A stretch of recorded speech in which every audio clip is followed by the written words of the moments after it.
आपने कोर्स तो बना दी, लेकिन जो हमारे जज साहिबान हैं इनकी स्ट्रेंथ नहीं बढ़ रही। पेंडेंसी का मेन काज ये है, इसमें दो, एक तो क्वालिटी ऑफ जजेस।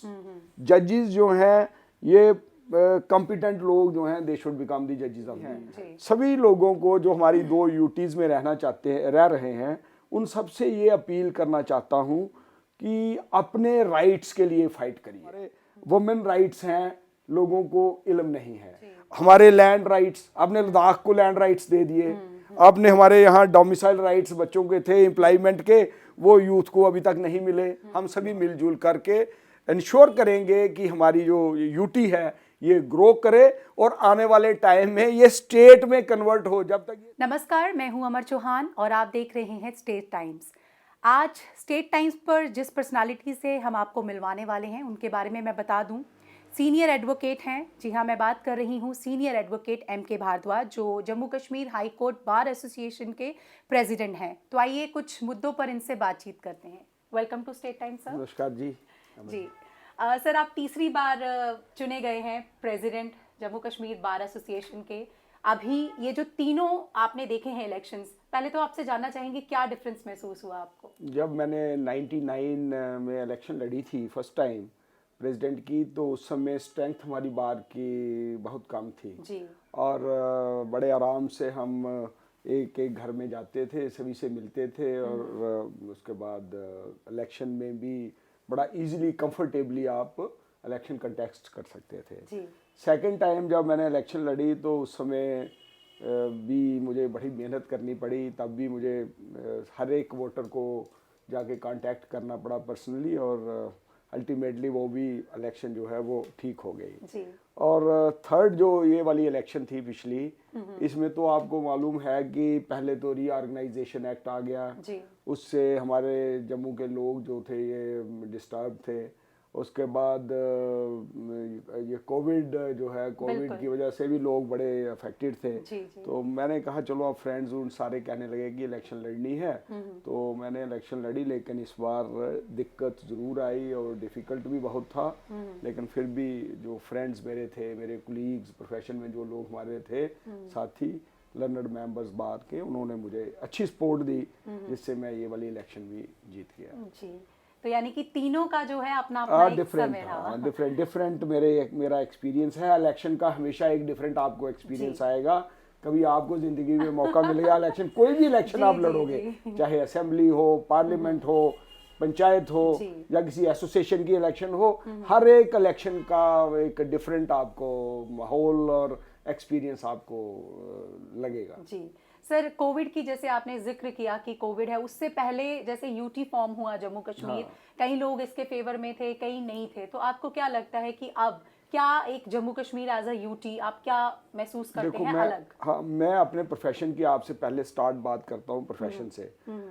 हमारे प्रोफेशन में इतना काम था, हमारी कोर्ट्स में देखिए रजिस्ट्रेशन वर्क था, सर्विस मैटर सारे हाई कोर्ट में थे, स्टेट कंज्यूमर फोरम्स थी, कंज्यूमर कमीशन था, ह्यूमन राइट्स कमीशन था, आपके वुमेन राइट्स के कमीशन भी स्टेट में थे। जितने कमीशंस थे और फोरम्स थी, हमारे बुकला साहिबान को मौका मिलता था उन सारी बॉडीज के आगे अपनी वकालत करने का।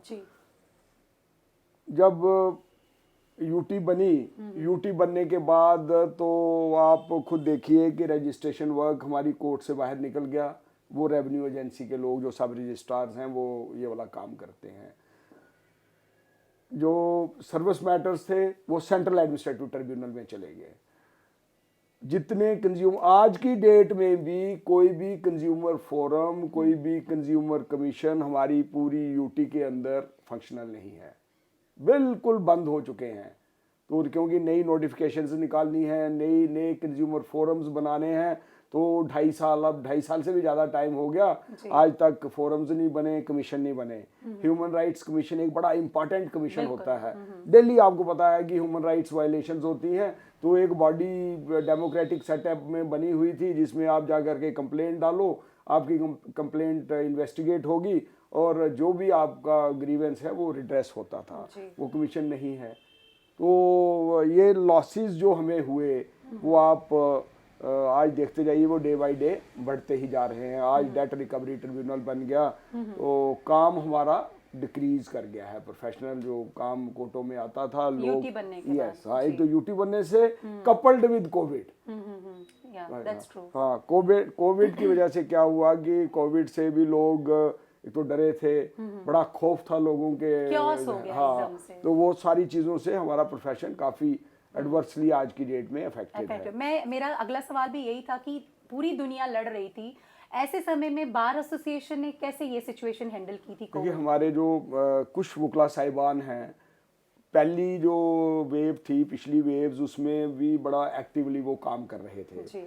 उन्होंने जहाँ जहाँ हमें कोई किसी भी सिटीजन से कोई अगर ये इंफॉर्मेशन मिली कि इनको कहीं खाना नहीं है या इनको कोई और हेल्प की ज़रूरत है, कहीं मेडिकल हेल्प की ज़रूरत है, तो हमारी बार के लोग ये हेल्प उस समय कर रहे थे। इस बार हमने क्या किया, एक कमेटी कॉन्स्टिट्यूट कर दी थी, क्योंकि हमारे पास बॉडी थी, इलेक्टेड बार की बॉडी थी, तो हमने अपने vice president, general secretary, joint secretary, treasurer और YLA की जो हमारी टीम है, इन्होंने एक ग्रुप्स बनाए थे कि अगर कोई भी सीरियस हमारे पेशेंट के बारे में हमारे नोटिस में बात आएगी तो हम जो हमारे डॉक्टर्स हैं उनसे बातचीत करके उनको वो ट्रीटमेंट भी दिलाएंगे, कोई चीज़ की ज़रूरत होगी उनके घर भी पहुंचाएंगे।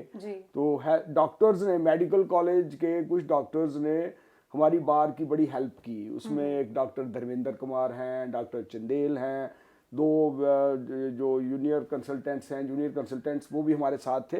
तो बहुत से लोगों ने हमारी इस समय भी पूरी हेल्प की।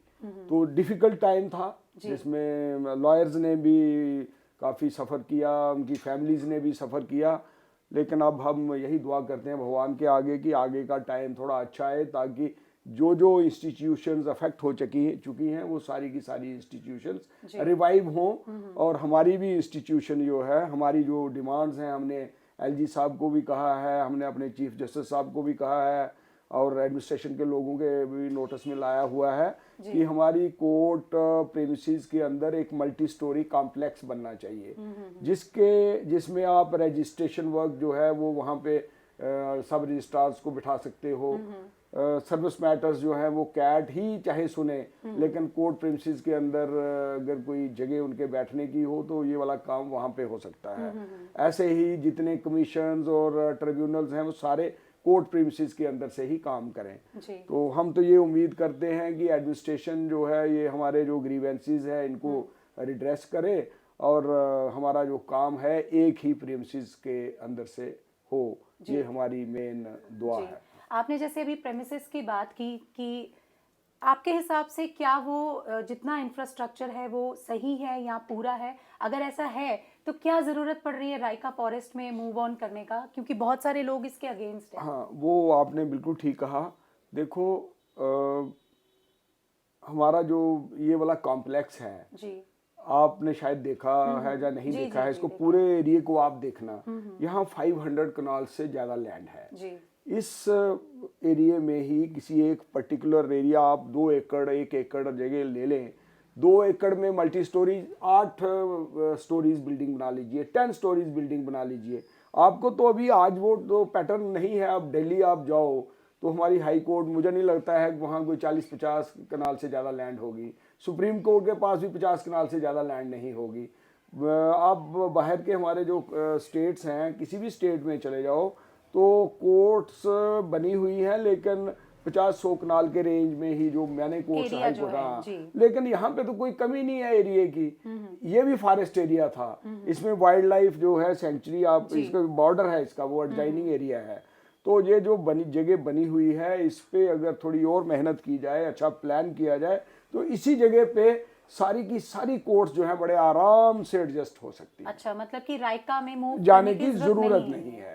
और अगर कोई फैसला ऐसा गवर्नमेंट ने किया हुआ है तो मैं बार की तरफ से भी और एज ए सिटीजन ऑल्सो मैं यूटी एडमिनिस्ट्रेशन से ये रिक्वेस्ट करता हूँ कि राइका में हमारी कोर्ट्स को शिफ्ट नहीं करना चाहिए। वो फॉरेस्ट एरिया है, उस फॉरेस्ट को प्रिजर्व करना चाहिए। जम्मू के आसपास पहले तो बहुत अच्छे फॉरेस्ट, सिटी लंग्स इनको बोलते हैं हम अपने, हाँ, तो ये लंग्स जो हैं इनको सेव करना चाहिए।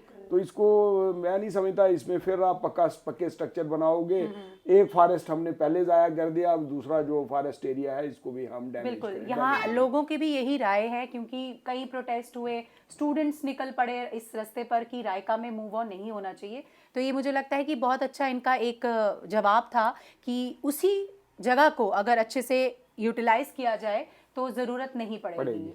सर, लॉयर्स की अगर हम बात करें तो उनके वेलफेयर के लिए क्या कोई खास कदम उठाए जा रहे हैं? देखिए, बेसिकली ये जो जब हमारी टीम इलेक्ट हुई, इलेक्ट होने के बाद ये कन्फ्यूजन क्यास जो है ये बना हुआ है कोविड का। लेकिन हमने कुछ चीज़ें एनलिस्ट की हैं जिसमें लॉयर्स ये वेलफेयर के लिए एक तो हम कोई इंश्योरेंस स्कीम जो है इसको इंट्रोड्यूस करना चाहते हैं। अच्छा। देखिए, हमारा कोई सोर्स होता नहीं है वकालत के बिना। तो वकालत जो है बड़ा डिफ़िकल्ट प्रोफेशन है। जब तक आप यूथ हो, यंग हो, तो आप भाग दौड़ भी अच्छी कर सकते हो। एक स्टेज पे आके अगर आपको रिटायरमेंट लेनी है, कोई आदमी रिटायरमेंट के लिए सोचता है तो उसके लिए तो कोई रिटायरमेंट बेनिफिट्स यहाँ नहीं है। उसके लिए हम कोई स्कीम्स जो है वेलफेयर स्कीम्स जो इंट्रोड्यूस करेंगे, वो मेरे जहन में हैं। कई स्टेट्स ने अपने बार काउंसिल्स ने ऐसी स्कीम्स जो हैं वो अडॉप्ट की हुई है। हम भी उसी पैटर्न पे यहाँ जो बेस्ट होंगी उनको लॉयर्स वेलफेयर के लिए ज़रूर ऐसी स्कीम्स को अडॉप्ट भी करेंगे और कोशिश करेंगे हाई कोर्ट और गवर्नमेंट से मिल करके उसकी इम्प्लीमेंटेशन हो। वंडरफुल। सर, बार एसोसिएशन से जम्मू के लोगों को भी बहुत उम्मीदें हैं, तो जो लोग इस वक्त आपको देख रहे हैं उन्हें क्या कहना चाहेंगे आप? देखो, मैं आपको बताऊं कि बेसिकली आज की डेट में डेमोक्रेसी में एक पार्टी रूल करती है और बहुत से लोग अपोजिशन करते हैं। आज की डेट में तो यहाँ आप यूटी एडमिनिस्ट्रेशन में एलजी साहब हैं, उनकी एडमिनिस्ट्रेशन है, तो हर आदमी वहाँ नहीं पहुँच सकता। तो जब ये वैक्यूम जो होता है ना, ये गैप, इस गैप को फिलअप करने के लिए मेजॉरिटी लोग फिर ढूंढते हैं, बार एसोसिएशन के पास चले जाओ, चैम्बर के पास चले जाओ, जो भी इलेक्टेड बॉडीज़ हैं उनसे बात करके अपने ग्रीवेंसेस वहाँ तक पहुँचाते हैं। लेकिन मैं ये समझता हूँ कि मेरे पास कोई भी, जैसे अभी यूथ मेरे पास कोई लड़के आए थे, गवर्नमेंट ने एक नोटिफिकेशन निकाली, उन्होंने जो पुरानी पोस्ट थी पीएससी को रेफर की हुई थी या एसएसआरबी को रेफर की थी, वो सारी की सारी पोस्ट विड्रॉ कर ली। उसके खिलाफ बड़ा एंगर था, बड़ा गुस्सा था बच्चों में कैंडिडेट्स जिन्होंने अप्लाई किया हुआ था, उन्होंने हमें भी अप्रोच किया और मैंने भी उस समय अपील की थी एलजी एडमिनिस्ट्रेशन से भी, पीएससी से भी और बोर्ड से भी कि आप इन सारे इश्यूज़ को रिकंसिडर करो, ताकि ये जो बच्चे जिन्होंने किसी ने 2014 में अप्लाई किया, किसी ने 2015 में अप्लाई किया, उन लोगों के कैंडिडेचर्स रिजेक्ट नहीं होने चाहिए। अगर आप पोस्टें विड्रॉ करने के बाद री एडवर्टाइज करोगे तो वो सारे लोग ओवरेज हो गए हैं, वो अप्लाई नहीं कर पाएंगे। तो ऐसे मसाइल हमारे नोटिस में आते रहते हैं। आज भी मैंने देखा कोई ट्रांसपोर्टर मेरे साथ बात कर रहे थे, जी हमारी भी कोई ग्रीवेंस है, हम आपसे बात करना चाहते हैं। तो मैं जम्मू के लोगों से उनको ये अश्योरेंस देता हूं कि जो चीज़ हम कर पाएंगे, बार एसोसिएशन जो कर पाएगी, हम जम्मू के लोगों के भी साथ हैं, क्योंकि हम भी इस समाज का हिस्सा हैं। जम्मू में आप देखिए हमारी बार की एक हिस्ट्री है। आप पास्ट अगर बार का देखें, आप छोटे हो, मुझे याद है कि यहाँ पे एक दरबार मूव की एजिटेशन हुई थी, उस समय प्रोफेशन में था। तो एजिटेशन उस समय सभी लोगों ने, जम्मू के सारे लोगों ने मिलजुल करके एजिटेशन लड़ी थी, उसको बार ने ही लीड किया था।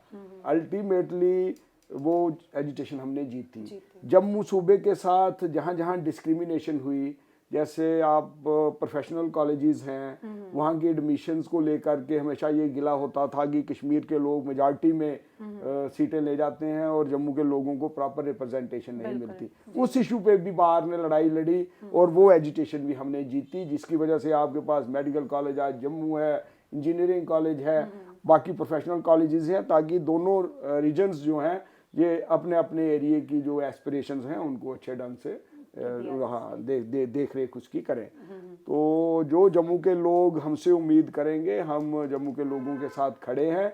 जो मसाइल अवाम के हैं, उन मसाइल के लिए हम जो भी हमसे हो सकेगा विद इन सर्टन पैरामीटर्स, क्योंकि हमारी प्रोफेशनल कमिटमेंट्स भी होती हैं। विद इन दोज कमिटमेंट्स जो भी हम कर पाएंगे बेस्ट पॉसिबल वो हम जरूर करेंगे। जी sir, if we talk about pendencies, काफ़ी सारी कोर्ट में है, बीच में कोविड आया, फिर वर्चुअल हियरिंग रही, 14 फरवरी से हालांकि शुरू हो चुका है फिजिकल हियरिंग भी, पर यहाँ पर थोड़ा सा जनता के पॉइंट ऑफ व्यू से मैं बात करना चाहती हूँ। वो एक डायलॉग याद आ रहा है, तारीख पे तारीख, तारीख पे तारीख। तो इस तारीख के लिए आप जो पेंडेंसीज हैं उस पर क्या कहना चाहेंगे? देखो, बेसिकली जो फ्लॉ है ना, फ्लॉ कहाँ पे है जी?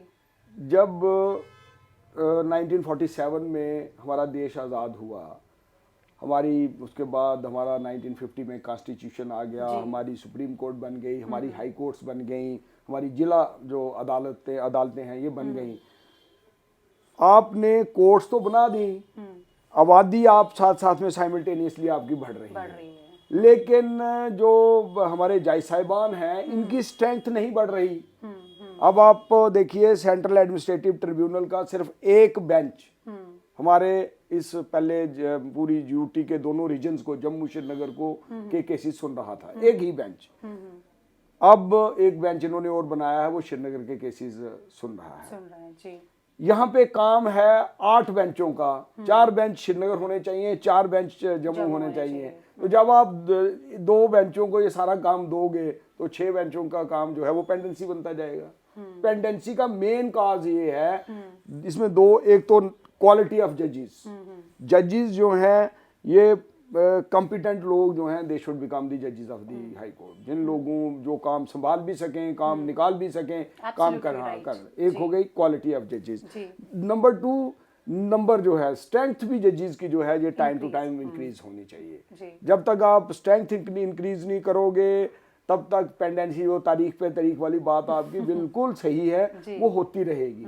एक जज से कितना काम आप मैक्सिमम ले सकते हो? 25 केस एक जज के पास लगा सकते हो, 30 लगा दीजिए एक जज साहब के पास। जिस जज साहब के पास 30 केस लगने चाहिए उसके पास 100 लग रहे हैं, तो आप खुद बताइए 30 ही सुनेंगे, बाकी तो फिर तरीके ही पड़ेंगी। ये इसको दूर करने का बेस्ट तरीका ये है कि पूरे देश के अंदर मैं ये समझता हूँ कि एक तो ये जजेस की स्ट्रेंथ बढ़नी चाहिए। हाँ, स्ट्रेंथ बढ़नी चाहिए। नंबर 2 जो अल्टरनेटिव डिस्प्यूट रेजोल्यूशन मेथड्स हैं उनको भी अडॉप्ट करना चाहिए, जैसे फॉरेन कंट्रीज में है। वो हमारे यहाँ पे स्टार्ट हो गया है, लेकिन अभी हम बहुत पीछे हैं।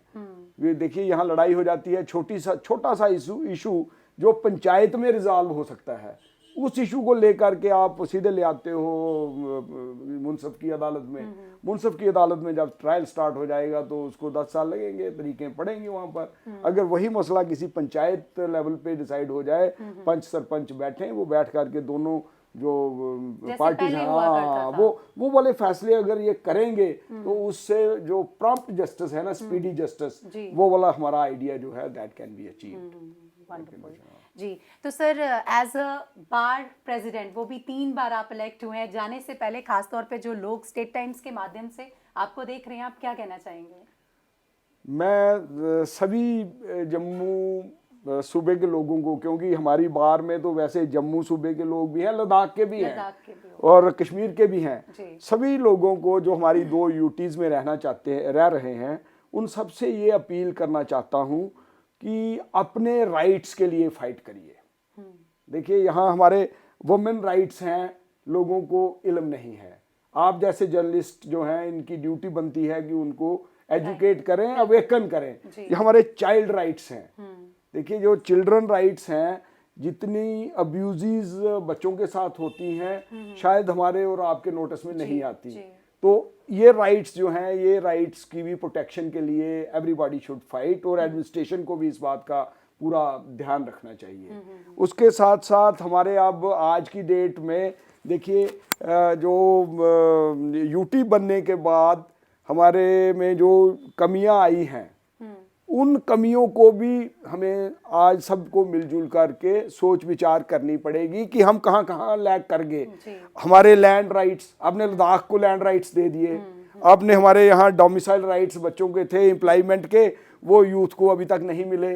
यहाँ तो लोगों को ये डर रहता है कि आपके पास 100 पोस्टें हैं, हमारे पास एलिजिबल लोग हैं 20,000 अपनी यूटी में, तो बाहर के भी अगर 1 लाख आ जाएंगे 1,20,000 के कंपटीशन में, तो हमारे लोग तो बेचारे आगे ही पीछे हैं, तो वो और पीछे रह जाएंगे। ये वाले राइट्स के लिए भी जम्मू सूबे के लोगों को, यूटी के लोगों को मिलजुल करके लद्दाख के पैटर्न पे, जैसे लद्दाख में उन्होंने उनके सारे राइट्स जो हैं उनको महफूज रखा है, वैसे ही हमारे राइट्स जो हैं जम्मू सूबे के और कश्मीर के लोगों के भी राइट्स जो हैं वो महफूज रहने चाहिए। जी, मुझे लगता है इसमें ये 2 वे प्रोसेस है, पब्लिक का भी उतना ही रोल बनता है कि वो अपने राइट्स को जाने करे, और हम उनके साथ हैं, हम सभी मिलजुल करके इंश्योर करेंगे कि हमारी जो यूटी है ये ग्रो करे और आने वाले टाइम में ये स्टेट में कन्वर्ट हो। जब तक ये स्टेट नहीं बनेगी तब तक बहुत सी चीज़ें ऐसी हैं जिन पर हमारे स्टेट के जो नेतागण भी हैं, जो कल को इलेक्ट होके भी आ जाएंगे, वो कोई काम नहीं कर पाएंगे।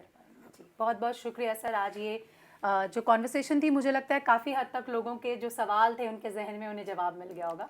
बहुत नमस्कार जी। तो ये थे हमारे साथ सीनियर एडवोकेट MK भारद्वाज जी, जिनके साथ हमने अलग अलग मुद्दों पर बातचीत की। रायका फॉरेस्ट का भी जिक्र इनके साथ किया, जिनका जवाब इन्होंने बखूबी दिया। तो हम उम्मीद करते हैं कि ये वीडियो आपको ज़रूर पसंद आया होगा। अगली बार आपसे दोबारा मुलाकात होगी, तब तक देखते रहें स्टेट टाइम्स।